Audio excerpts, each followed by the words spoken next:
As the new year opens, we find the evening sky completely devoid of any bright planets. All of the action takes place well after the witching hour of midnight, but there is a lot to be seen early in the month for those who set their alarm clocks and rise before the sun. Jupiter and Mars come up over the east-southeast horizon by 3 a.m. and are near to each other for the first half of the month, interacting closely with each other with a tight conjunction on the morning of the 7th. We must wait until after the break of dawn to catch Saturn, very low near the east-southeast horizon during the second week of January, but it too will have a companion Mercury. Interesting how the speedy messenger of the gods will have a meeting with the slow-moving god of time on the morning of the 13th. The only planet completely out of the loop is the one that usually dominates all the others, Venus. But she is in the midst of making a slow transition from the morning to the evening sky and will not return for viewing until next month, in our schedule. Remember that when measuring the angular separation between two celestial objects, your clenched fist held at arm's length measures roughly 10 degrees. Here, we present a schedule below which provides some of the best planet viewing times as well, directing you as to where to look to see them.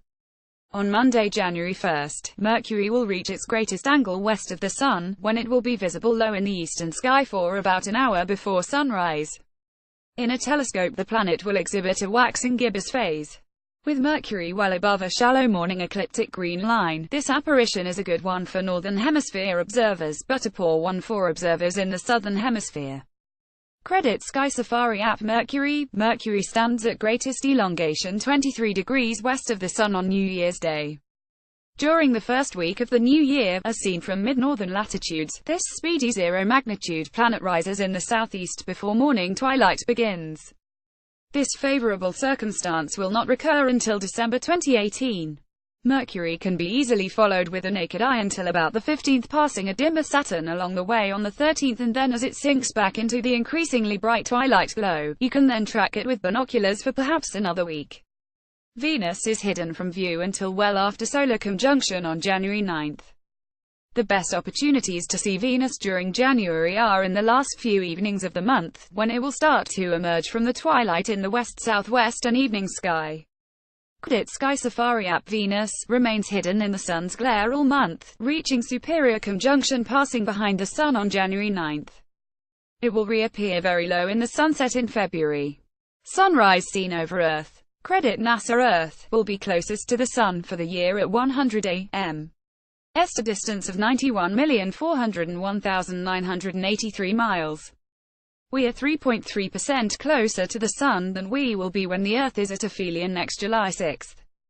In January, look for Mars and Jupiter in the pre-dawn sky. Credit Sky Safari app. Mars now appears respectively bright at magnitude 1.4. By the end of the month it brightens to 1.2, because the Earth edge is 25,563,000 miles closer to it during January. Through a small telescope, the red planet is still a tiny featureless blob. You would need a 14-inch telescope magnifying at 360 power to make Mars appear as large as the Moon does to the unaided eye. Check out the southeast sky at around 5:30 a.m. on the 7th, for Mars passing only 0.2 degrees south of Jupiter, and then on the 11th for a view of an isosceles triangle formed by the waning crescent moon, brilliant Jupiter magnitude 1.9 and orange yellow Mars. Bright Jupiter continues to climb the eastern pre-dawn sky during January, slowly moving eastward through central Libra.